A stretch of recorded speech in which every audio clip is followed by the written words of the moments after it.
श्री राधा रमन लाल की जय। श्री गुरुदेव महाराज की जय। एकादशी की आप सभी को बहुत बहुत राधे राधे। वैशाख मास के शुक्ल पक्ष में आने वाली एकादशी है मोहिनी एकादशी। इस वर्ष मोहिनी एकादशी का व्रत 19 मई को रखा जाएगा। इस व्रत के प्रताप से जीवन के सभी कष्टों से मुक्ति मिलती है और सुख समृद्धि में वृद्धि होती है। वैसे तो इस एकादशी के पावन पर्व पर नदी में स्नान श्रेष्ठकर माना जाता है, परंतु अगर नदी में स्नान संभव ना हो तो स्नान के जल में थोड़ा सा गंगा जल अवश्य डालें। तत्पश्चात घर के मंदिर को स्वच्छ कर गंगा जल का छिड़काव करें एवं भगवान विष्णु और माता लक्ष्मी का विधि पूर्वक पूजन करें तथा उन्हें पीले रंग के पुष्प, पंचामृत एवं भोग अर्पित करें और हाथ जोड़कर भगवान के मोहिनी स्वरूप का ध्यान कर व्रत का संकल्प लेकर कथा श्रवण करें। परंतु यदि आपकी कोई विशेष कार्य है जिसमें बाधाएं उत्पन्न हो रही हैं या कोई विशेष कामना है जो पूर्ण होने में समस्या उत्पन्न हो रही है, तो संकल्प करते हुए हाथ में थोड़ा सा जल, अक्षत एवं श्रद्धा अनुसार दक्षिणा रखकर भगवान के समक्ष 1 वर्ष की प्रत्येक एकादशी को एक नियम सेवा का संकल्प करें एवं अपनी कामना पूर्ति हेतु प्रार्थना करें एवं उनके श्री चरणों में समर्पित होकर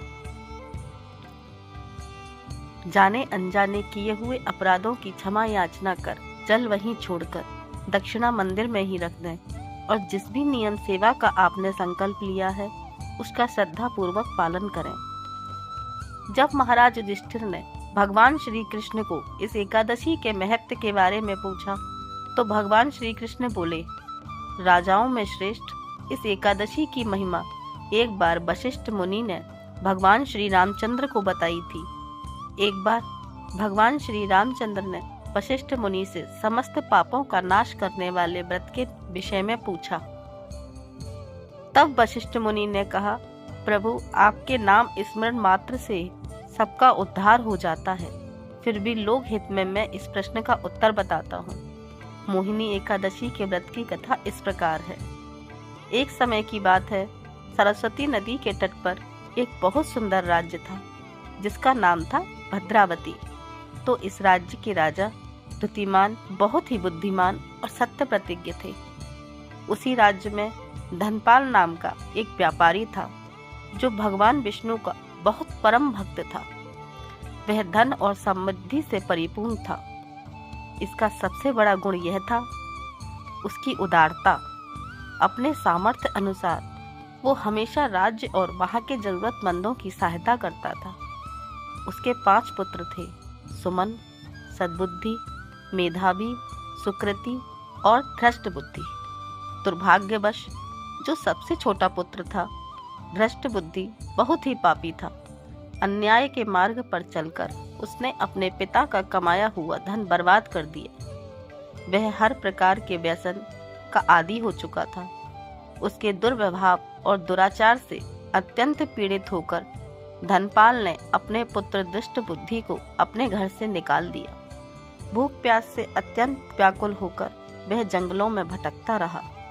एक बार ऐसे ही भटकते हुए दृष्ट बुद्धि महर्षि कौंडिल्य ऋषि के आश्रम जा पहुंचा। शोक विलाप से पीड़ित हो कौंडिल्य ऋषि के हाथ जोड़कर व्यवस्था पूर्वक कहने लगा, हे मुनिवर, बहुत से यातनाएं सहन कर रहा हूँ। मैं बहुत दुखी हूँ। आपसे विनती करता हूँ, कृपया मुझ पर दया करें। कोई ऐसा व्रत बताएं जिसके प्रभाव से इन सारे पापों से मुझे मुक्ति मिल सके। ऋषि ने उससे कहा कि वैशाख मास के शुक्ल पक्ष में मोहिनी नाम से प्रसिद्ध एकादशी के व्रत का पालन करो। इस एकादशी पर उपवास करने से बड़े पाप, महापाप भी नष्ट हो जाते हैं और न केवल इस जन्म के बल्कि पिछले कई जन्मों के पाप कार्य बिल्कुल खत्म हो जाते हैं। दृष्ट बुद्धि ने मुनिवर के उपदेश के अनुसार मोहिनी एकादशी का विधि पूर्वक पालन किया। पूर्ण श्रद्धा और निष्ठा से इस व्रत का पालन करने से वो निष्पाप हुआ और दिव्य देह धारण कर जीवन के अंत में श्री विष्णु धाम चला गया। तो श्री कृष्ण ने युधिष्ठिर महाराज से कहा कि मोहिनी एकादशी का व्रत बहुत ही उत्तम व्रत है। इसके श्रवण और पठन से सहस्त्र गोदान का फल मिलता है। सभी पापों को हरने वाली ये मोहिनी एकादशी इतनी सशक्त है कि इसके प्रभाव से व्यक्ति सभी प्रकार के मोह जाल से मुक्त हो जाता है, परंतु इसका फल प्राप्त करने के लालच से नहीं, बल्कि केवल और केवल भगवत भक्ति प्राप्त करने के लिए इस व्रत का श्रद्धा पूर्वक पालन करें। भगवान के नाम स्मरण और भगवत कथा में अधिक से अधिक समय व्यतीत कर।